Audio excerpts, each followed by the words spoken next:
በ23ኛው የዓለም ዋንጫ ጨዋታ ክርስቲያኖ ሮናልዶ ዶስ ሳንቶስ አቬሮ ቆሞ ባመሸበት ምሽት በምድብ 11 የሚገኙት ፖርቹጋልና ዲሞክራቲክ ሪፐብሊክ ኮንጎ ያገናኘው ጨዋታ በ1-1 አቻ ውጤት ሲጠናቀቅ ሁለቱ ሀገራት ባደረጉት ጨዋታ ግቦቹን ማስቆጠር የቻሉት ተጫዋቾች በስድስተኛው ደቂቃ ከፔድሮ ኔቶ የተሻገረውን ኳስ ዣኦ ኔቬስ በግንባሩ ግሩም ጎል አስቆጥሮ ፖርቹጋልን መሪ ሲያደርግ በ45 ሲደመር 5 ወይም በ50ኛው ደቂቃ ካርተር ማስዋኮ የደረሰውን ኳስ ዩዋን ዊሳ በግንባሩ ድንቅ ጎል አስቆጥሮ ዲሞክራቲክ ሪፐብሊክ ኮንጎ አቻ በማድረግ ሀገሩ ውድና አስፈላጊውን 1 ነጥብ እንድታሳካ አስችሏል።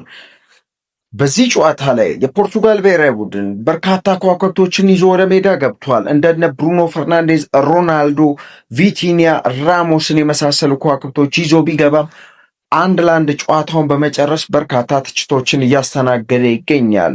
የፖርቱጋል ብሔራዊ ቡድን የ2026 የዓለም ዋንጫን ሊያሳኩ ይችላሉ ተብለው ከተገመቱት ሀገራት ቅድሚያውን ተሰጥቷታል።